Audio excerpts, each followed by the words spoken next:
सामने का नजारा देखकर तो राहुल के होश ही उड़ गए। निधि की जगह उसकी बहन पूनम को दुल्हन के वेश में क्यों सजाया गया है और वो मेरी बगल में आकर क्यों बैठ रही है। ऐसे अनगिनत सवालों के बीच उलझा राहुल बस पूनम को एकटक देखे जा रहा था।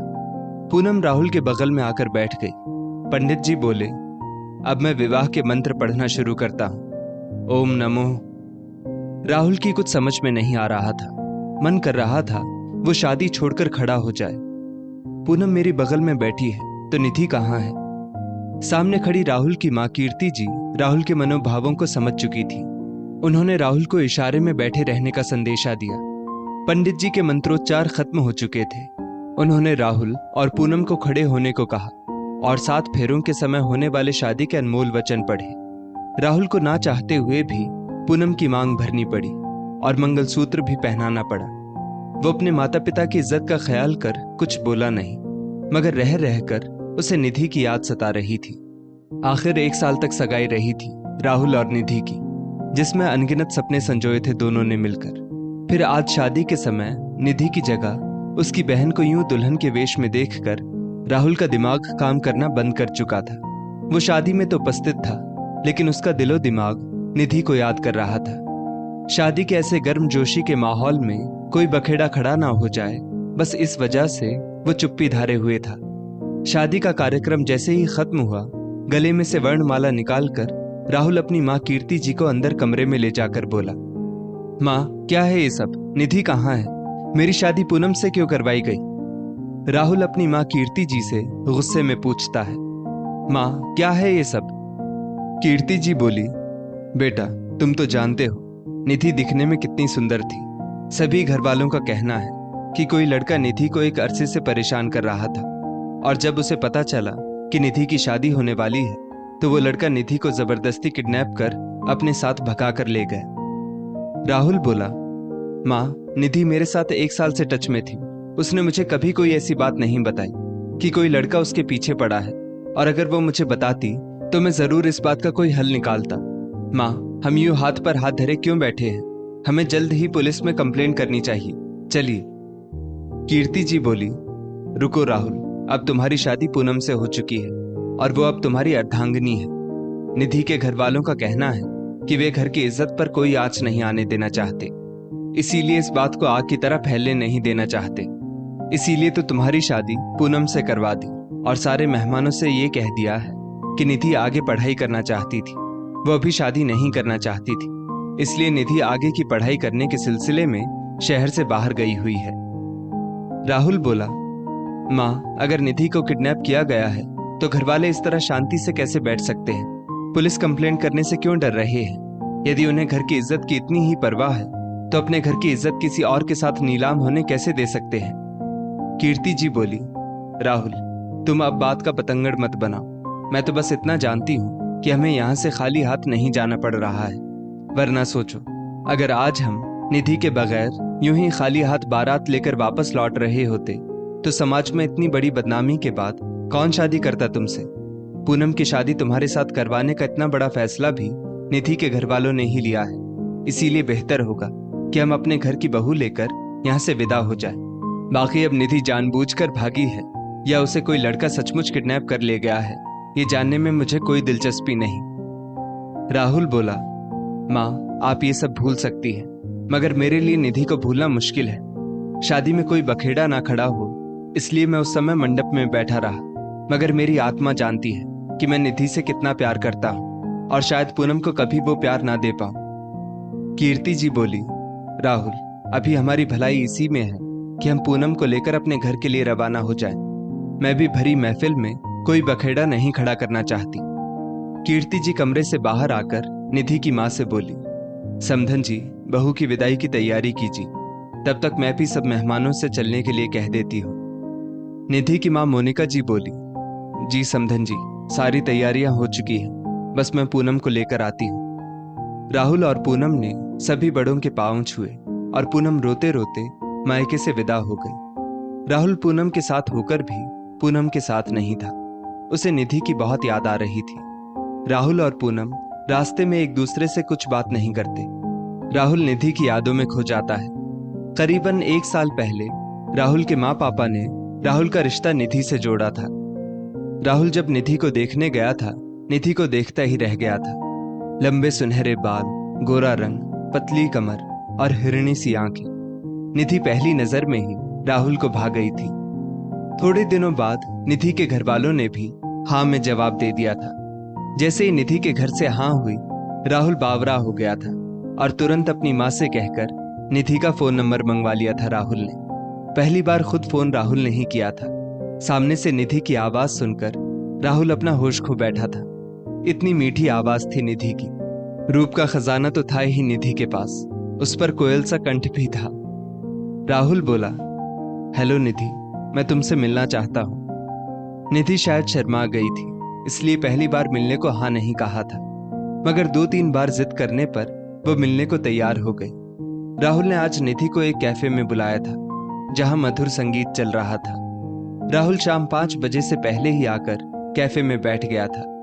थोड़ी देर में गुलाबी सूट पहने जब निधि कैफे में आई तो राहुल की नजरें निधि पर ठहर गई। निधि आज कहर ढा रही थी। निधि के आते ही राहुल ने उसके लिए कुर्सी खींची, जिस पर निधि बैठ गई। राहुल बोला, निधि जी, आप बहुत सुंदर लग रही है। निधि बस मुस्कुरा दी थी।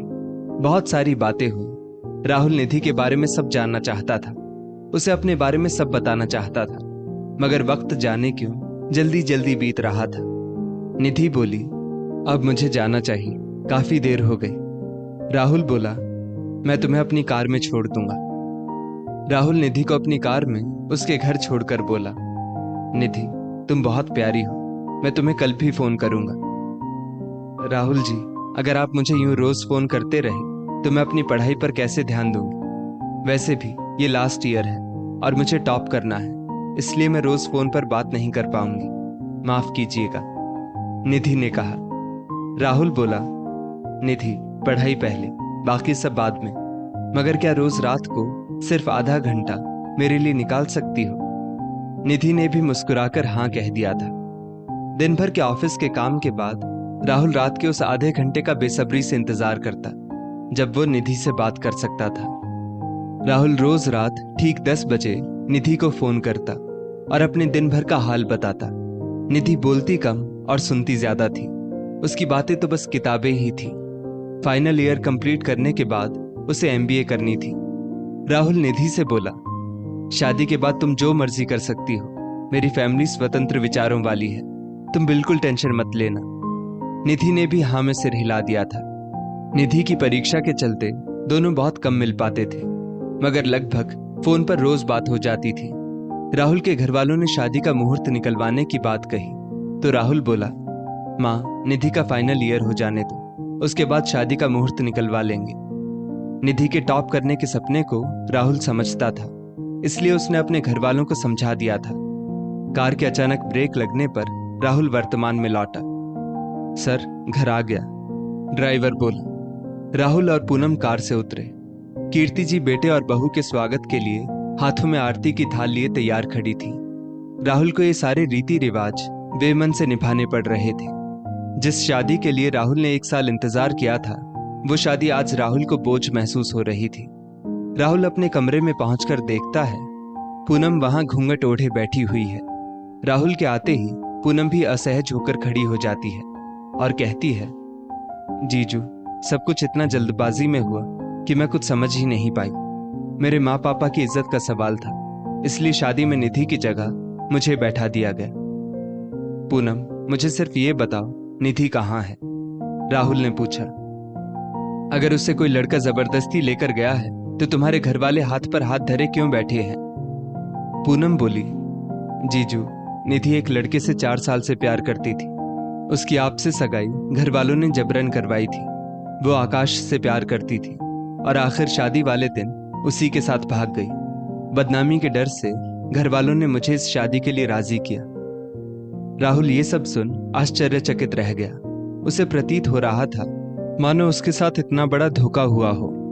पहले तो निधि के घर वालों ने उसे जबरदस्ती इस रिश्ते में बांधा और फिर निधि ने उसके प्यार के साथ छल किया और अब उसी के घर वालों ने निधि के बदले पूनम को मेरी अर्धांगिनी बना दिया, क्योंकि उनकी इज्जत का सवाल था। राहुल अपने आप को ठगा महसूस कर रहा था।